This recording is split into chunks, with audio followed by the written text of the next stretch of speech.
Willie D Live. I remember landing in San Diego for the first time, and I remember smelling. It smelled so clean. It's like, Mom, it smells so clean. Why is it so clean? It smelled like tires. So Newark didn't smell clean? Come on, Vinny. What's up, Trench? What's up with you guys, They man? know how I smell. Yeah.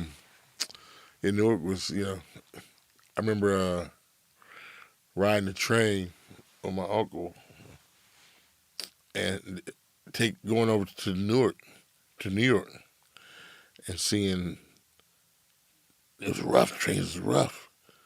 It was dirty. I mean, dirty. I thought people was pissing. In the bathroom in the corner, but that's where the conductor was. Is that a bath? It used to be a bathroom, I think. But I remember people were going, like, they were going there. And my uncle said, "Don't you move nowhere. Stay your ass right here." It was bad. Wow. IRT, 6 train. So at what point, like, what's it like growing up in your household? Oh my God.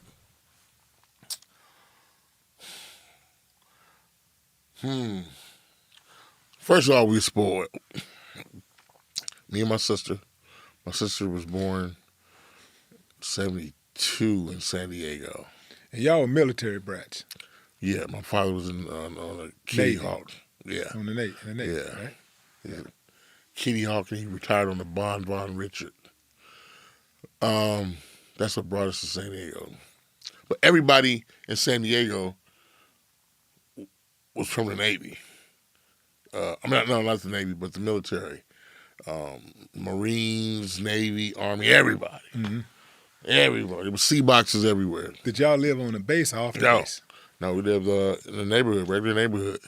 Mm-hmm. But I'm pretty sure they got a loan from the VHA loans or whatever it was. So, yeah.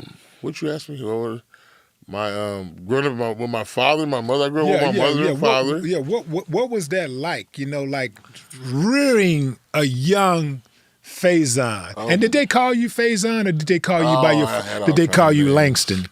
No, yeah. I had all kind of names. This dude in the neighborhood called me, Myron Mitchell called me Poke Chop. Because I always had my Poke Chop sandwich and walk down, Poke Chop.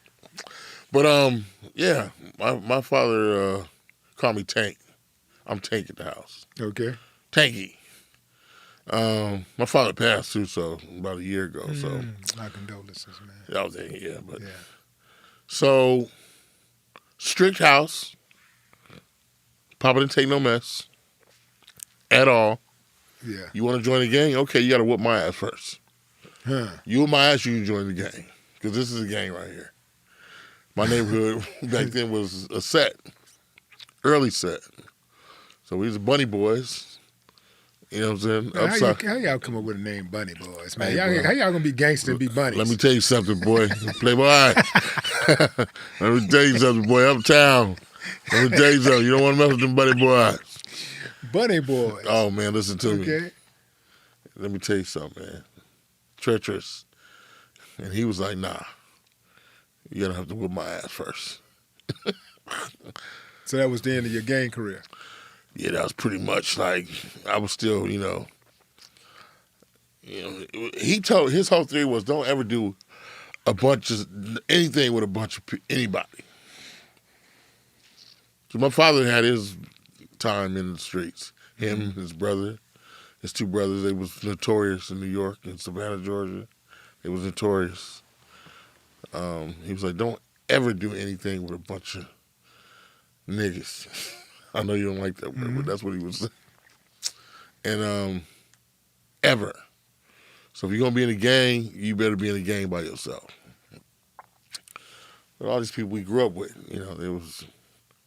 the gangs in California really came from football, San Diego. How did that happen? So say like you playing over in so and so, that's your neighborhood, and we get together, we got another neighborhood. We lose, we gonna fight. We gonna meet up at the Sweetwater and we gonna fight. Or say like they have Veep busing.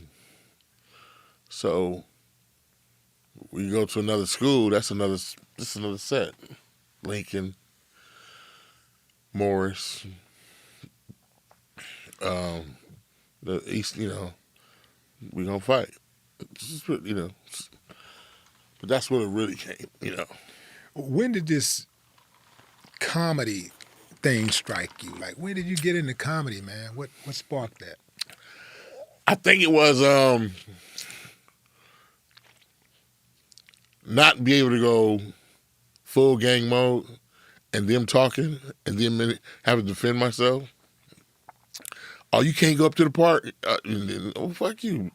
And go, we would stay out all night long under the light talking shit. It was like talking mama jokes. Mm-hmm. And that shit carried on to school.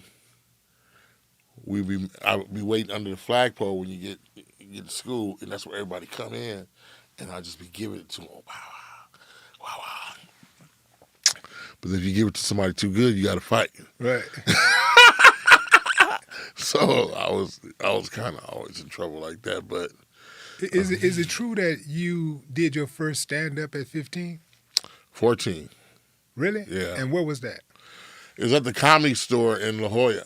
The Comedy Store? Yeah. Yeah. That's where I met Pauly Shore and what? Oh man, Damon Wayans. On a scale of 1 to 10, what'd you do? How well did you think you did? I probably sucked, but I was good enough for them to be like, oh. So Pauly Shore, Damon Wayans. Damon Wayans was on fire. Who else? Damon Wayans has hair back then. That's how far. Oh wow. I was impressed by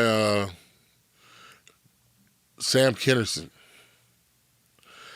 Sam I know the name. I gotta say it. Big time white guy. Sam Kinison will come down and do a weekend, and lines be everywhere, right? Mm-hmm. Love cocaine. He asked me one day, hey, can you get, you know where? I guess because I was black and I'm only. Yeah. He was like, I was like, when I get back, came back, I was steady mopping. Did he OD? No, he crashed. Actually crashed in a car driving, going through, Yeah, that dude was on fire. He was hot. On fire. Funny as a motherfucker. So he gave you some tips. Did he give you any professional tips? No. So you just kind of like learned by just watching? Just how he got down. I mean, I was like, okay, this is how he shows up. And he brushes his hair like this, gets on stage and it was just brilliant. I can't even, it was, if there's a rock and roll comedy, was that. Even Damon Wayans, the shit that Damon Wayans was doing back then was, people don't know Damon Wayans real quiet. So, back then you had to be real quiet and just kind of study. It wasn't just, hey, I noticed you did this. It's kind of, you look at Robin Harris, sorry. You're looking at him and I remember I wore some red shoes to the show. And he talked so bad about my red shoes. I took them motherfuckers off.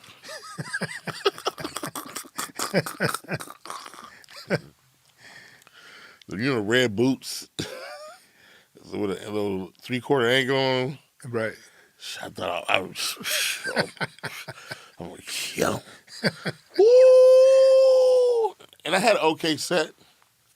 But when Robin Harris got on that stage and talked about me, looked like I dipped my feet in paint. Man, your first movie was Baby Kids, and you voiced Robin Harris. How cool is that? That's why I be telling people, man, it's just the journey in life. It's like you are where you're supposed to be. There are no mistakes.